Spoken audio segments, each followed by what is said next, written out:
Meditation can feel boring and even frustrating for beginners that are just starting out. The most common problem is that they just cannot bring themselves to quiet their mind during their meditation sessions. Their thoughts keep taking over, and at the end of the session, they feel like they just sat there and did nothing. As a result, they feel frustrated and give up on meditation, telling themselves that maybe meditation is just not for them. But this doesn't have to be the case. Meditation can bring many mental and physical health benefits according to countless studies.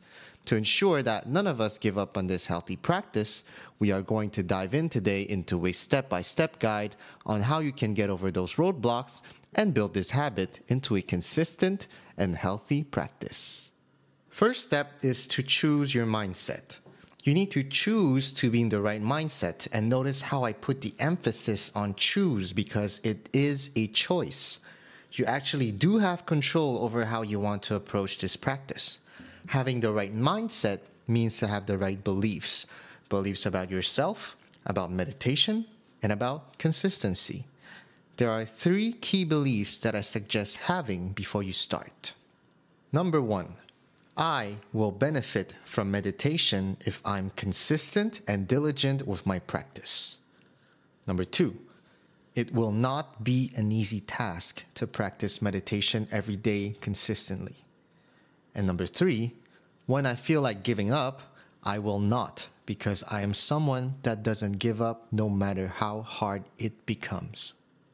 The first belief should already be a belief of yours since you've made the decision to click on this video and to learn how to meditate every day.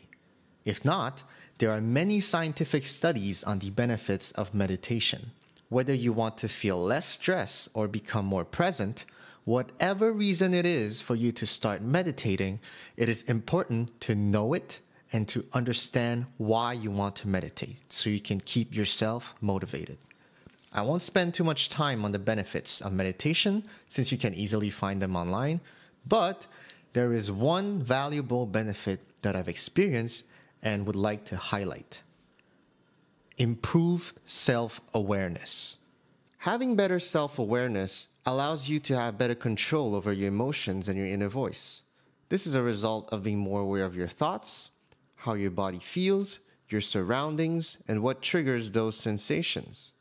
When you become aware of those sensations, you start noticing what triggers the thoughts you have, and you then have the power to work around those triggers to avoid them. When there's an understanding of the source, you can have control over it. For example, last week, I felt like my self-esteem took a hit. I didn't know why, so I started asking myself all kinds of questions, and I realized that it was because I told myself I was going to go to the gym, but I ended up going out with friends instead. Why did that lower my self-esteem though? Well, because I identify myself as someone that follows through on my words. And on that day, I didn't follow through. I want to be someone that follows through because if I don't, I'll never achieve my goals, and I obviously don't want that. Okay, now I know why. But how do I change this situation for the better? Well, I have to set realistic workout goals and plans for the next day and make sure to follow through no matter what and make them a priority as soon as I wake up. There, while it's a very simplified version of the issue, I was able to show that it is possible to direct my actions to feed my emotions and control them indirectly. But the most important step in all of this realization was the first one.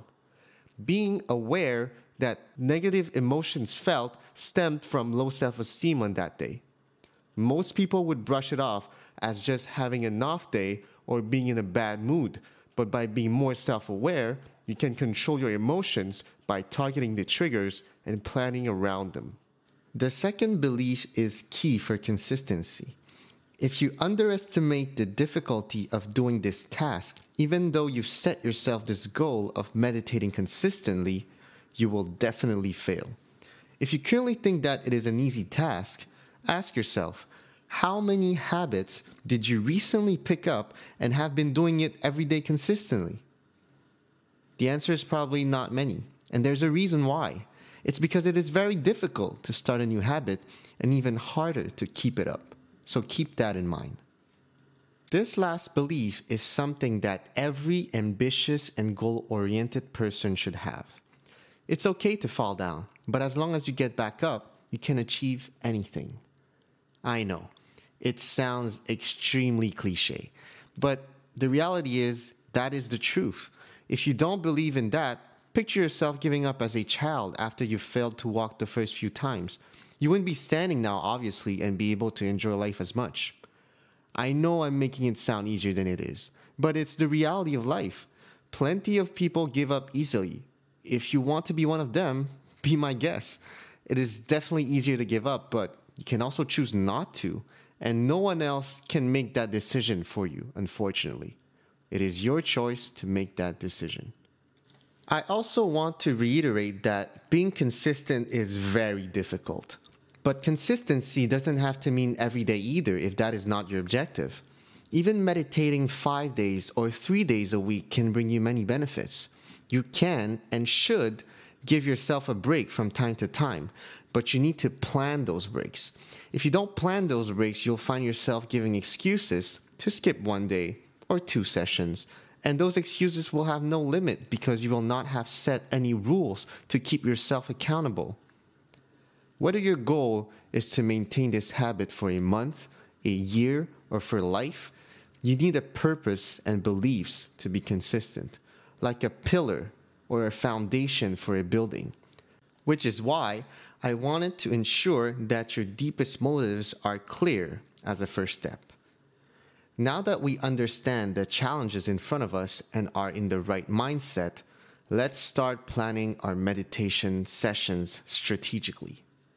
The second step is to be strategic about our sessions. How should one meditate? Well, there are many ways to meditate and no one method is best. The best way to meditate is the way that you are most comfortable with so that you can enjoy it and do it over and over again. First thing we'll go over is positioning. You will hear many people say that they meditate in a sitting position.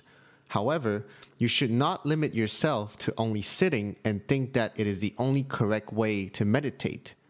Lying down, sitting, or standing with your eyes closed or open, whatever feels easier and more comfortable for you is the best way to meditate. For example, I meditate lying down because of my sciatica, but some end up falling asleep when they lie down, so whatever works for others may not work for you.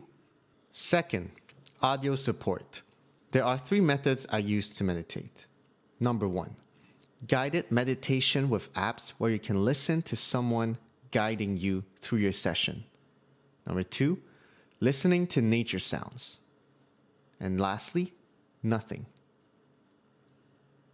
Guided meditation with apps like Headspace or Simple Habits are great because you will be guided by the audio to shift your focus during your meditation sessions, and it is much less likely that your thoughts are going to wander around with that guidance. The guide will tell you to focus on your senses in a very specific way or project imagery in your mind and help you relax your body. I highly recommend this for beginners. You can also listen to nature soundtracks from Spotify or YouTube or any other apps like Calm. Again, while there are no direct guidance in this case, the audio helps your mind shift its focus to your body and senses rather than your thoughts. It also helps you not get interrupted by distracting sounds in your surroundings that may disrupt your session. Last but not least, you can meditate without any kind of audio support. Obviously, this is not as easy to pick up because most people are so used to constantly think about their future problems and their past that they almost never take the time to be present and feel their body and emotions. So when you tell them to do just that, they just revert back to planning their day and reminiscing the past. It certainly takes a lot of practice to meditate without any kind of support. But once you get the hang of it, it is the most versatile type of meditation because you don't need any external tools to do it. You could literally do it anytime and anywhere without the need to bring your phone with you or earplugs. Now, They are all equally good, and whatever works for you is best for you. Don't try to push yourself to do one or the other. For example, I used to think that meditation with no sound and nothing else was superior because I wouldn't have to rely on external help. But I was also trying to run before I could walk. You have to take baby steps, and guided meditation was the easiest for me to pick up, and I still do it to this day because I still get benefits from it. There are days where I feel like it's harder for me to focus without any kind of audio support, and on those days, that's where guided meditation comes into hand. Now that we've set out how we're going to do it, we need to plan on when and where we're going to meditate. To do that, visualize yourself meditating in that place and time. Are you going to meditate in your bedroom, on the floor, or on your bed, on the balcony, or on a yoga mat in your living room?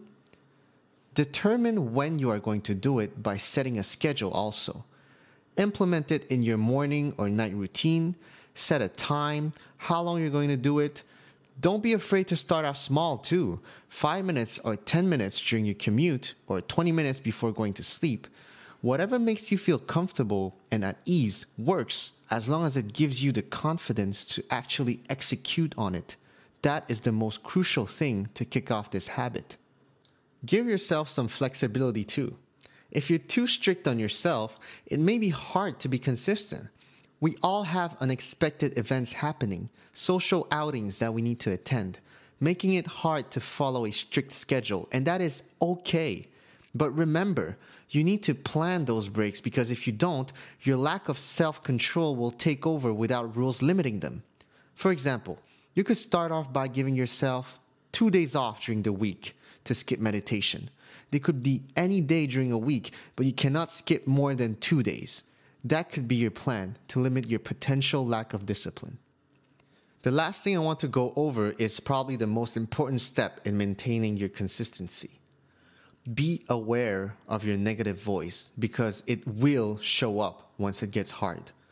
Your inner voice may tell you that it's okay to skip a day or two here and there, that meditation doesn't benefit you much anyways, so it's okay to stop, or that you already feel that benefits today, so it's okay to stop. To overcome that negative voice, here are some reminders that will help you maintain your initial mindset. There are basically things to tell yourself when you feel like giving up. I would save a screenshot of this list and keep it as a reminder of things to tell yourself when it starts to get difficult to maintain this habit. It's just 5 minutes of my day, and I'm going to feel good after I do it. What's easy not to do is just as easy to do. Since it's just as easy, I will choose to do it. There's no doubt that meditation is beneficial for my mind and body, so I should do it. I'm the type of person that perseveres even when it gets hard. I also understand that it is okay for my mind to wander and race during the meditation sessions. I just have to bring it back. You've decided on when, where, and how to start meditating. For a habit like meditation, there's no excuse to not start today. It's literally just 5 minutes, and if you tell yourself that you don't even have time for 5 minutes in your day to meditate, you're full of shit. See it as a break in your day. Don't be too hard on yourself, but the least you can do is to try consistently. Even if you feel like you didn't have a fruitful meditation session, keep doing it until you do because you certainly will one day, I promise you. Be proud of yourself after each meditation session. You should feel accomplished because you've done something difficult that a lot of people haven't been able to achieve. That's it for me today, and if you're interested in more similar content, please let me know in the comments below. This is something new that I'm trying out, so I'm very open to feedback and comments from you so I can provide the type of content that is helpful to you. So I hope you enjoyed the video, and I'll see you in the next one.